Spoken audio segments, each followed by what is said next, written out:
If I had known that the smell of roasted rosemary chicken could break my heart, I might have stayed on the highway and kept driving. But after 10 years away, I thought coming home would feel different, warmer, maybe even healing.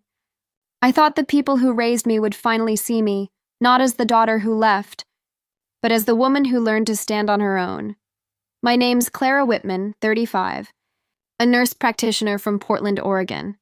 I came back to Maple Creek, Ohio because Mom called 2 months ago sounding softer than usual. "We'll do a little homecoming dinner," she'd said. "Everyone wants to see you. Everyone." That word had felt like a promise. When I pulled up in front of the old white brick house that night, the porch light still flickered the way it used to when I was a kid sneaking home past curfew. But the paint was fresh, the flower beds trimmed, my sister Melanie's touch, no doubt. She had married rich and never let anyone forget it. I sat in my car for a full minute, fingers tight on the steering wheel, the sound of crickets pressing against the windows. Then I told myself to breathe, pasted on a smile, and stepped out. Inside, laughter burst from the dining room before I even crossed the threshold. It was the same laugh I'd heard over phone calls for years, the one that said, "You're late to your own life, Clara." Melanie spotted me first. She looked like a magazine cover, hair curled, diamond studs winking.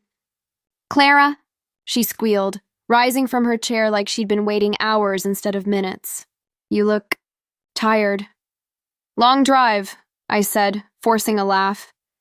Dad gave me a hug that smelled faintly of aftershave and indifference. Mom kissed my cheek, her lipstick too bright, her eyes already darting toward the kitchen timer. And just like that, I was 16 again. Quiet, careful, trying not to make noise in a house that only heard the loud. The table was set beautifully. Candles, linen napkins, the good china. But at the head of it all sat Melanie's husband, Grant, who launched into a story about his new business acquisition before I even sat down.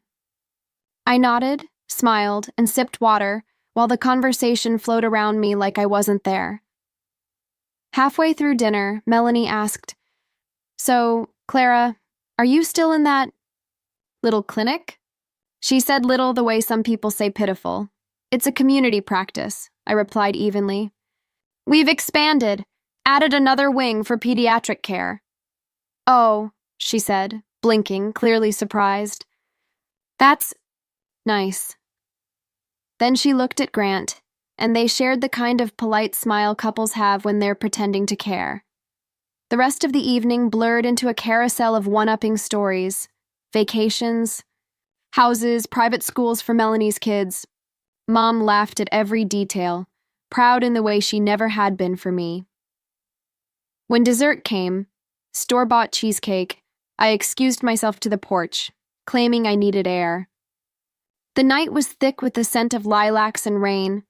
Across the yard, the old oak tree still stood, its trunk scarred where Melanie and I had carved our initials as kids. Hers were bigger, even back then. I leaned against the railing, watching fireflies blink like tiny confessions. My heart ached, not from jealousy, but from the realization that I'd come here hoping for something that didn't exist anymore. Behind me, the screen door creaked. "Mind if I join you?" It was Evan, my younger brother.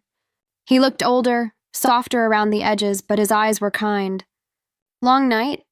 he asked. "Something like that," he chuckled. "You know, they were actually nervous before you came."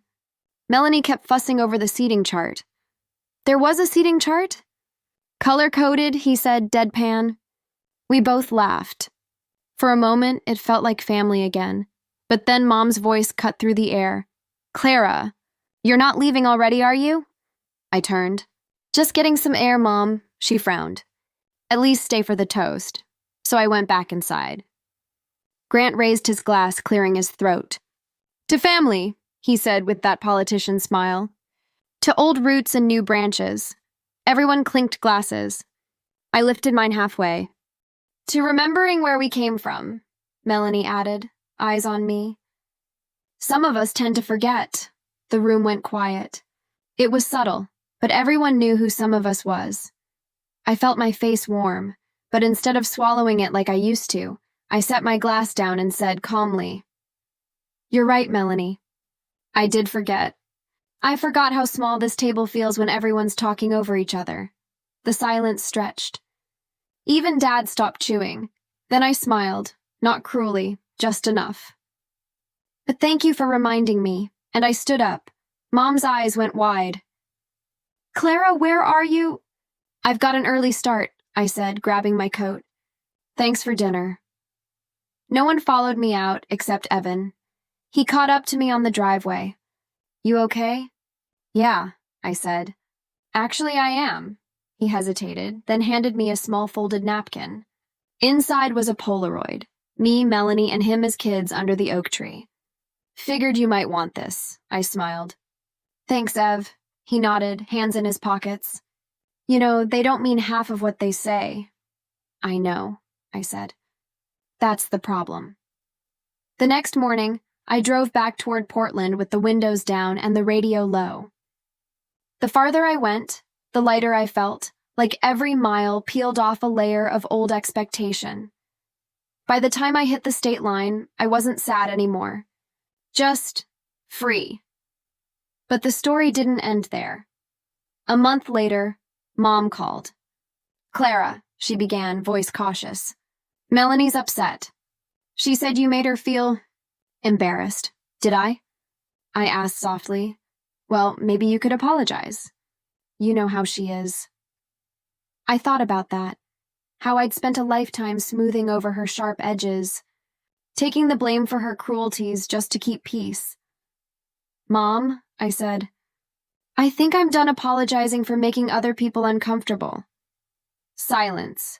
Then, almost whispering, she said, "I suppose I deserved that." We talked a little more about her garden, her health, small things. When we hung up, I realized it was the first conversation we'd had in years that didn't leave me feeling small. 3 months passed before I heard from anyone else. Then one day, a thick envelope showed up at my clinic. Inside was an invitation. Melanie's Thanksgiving dinner, family only. I turned it over in my hands. At the bottom, in unfamiliar handwriting, was a note. "Please come if you can. Things aren't the same without you."